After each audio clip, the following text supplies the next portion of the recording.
ഉറപ്പു തരുന്നു. ചെറുപ്പക്കാരോട് ഒരു വാക്ക് കൂടെ പറയുന്നു, വടകരയിലെ സ്പോർട്സിന് ഈ ടോപ്പ് പ്രയോറിറ്റി ആയിരിക്കും.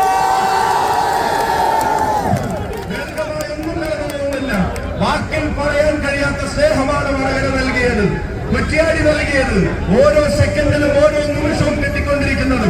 ഈ തെരഞ്ഞെടുപ്പ് പ്രഖ്യാപിച്ചിട്ടില്ല, ഇതിന്റെ നോമിനേഷൻ ഇതുവരെ ആയിട്ടില്ല. പക്ഷേ ഈ വടകരയ്ക്ക് വേണ്ടി എത്രയോ വർഷം പ്രവർത്തിക്കാനുള്ള സ്നേഹം ഇതിനകം തന്നെ വടകര തന്നു കഴിഞ്ഞിരിക്കുന്നു. 40 രൂപയ്ക്ക് ഇപ്പൊ പെട്രോളില്ല, 40 രൂപയ്ക്ക് ഇപ്പൊ ഗ്യാസ് ഇല്ല, 400 രൂപയ്ക്ക് ഇപ്പൊ ഗ്യാസ് ഇല്ല, 40 രൂപയ്ക്ക് ഇപ്പൊ ഡീസൽ ഇല്ല. ഒരു വർഷം 2 കോടി തൊഴിലവസരങ്ങളില്ല.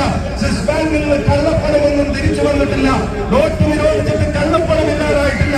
പുതിയ സംരംഭങ്ങൾ തുടങ്ങിയിട്ടില്ല. GST വന്നിട്ട് ഇവിടുത്തെ പാവം വ്യാപാരികൾക്ക് അതിനൊരു 10 പൈസയുടെ ഗുണം ഇവിടുത്തെ സാധാരണ വ്യാപാരികൾക്കില്ല. നാട്ടിൽ ശമ്പളമില്ല, നാട്ടിൽ പെൻഷനില്ല, നാട്ടിൽ ക്ഷേമ പെൻഷനുകൾ കൊടുക്കുന്നില്ല. ജനങ്ങളെ ദുരിതത്തിലാക്കിയിരുന്ന ഗവൺമെന്റിനോട് പ്രതികരിക്കാൻ വടകരയിലെ ജനങ്ങൾ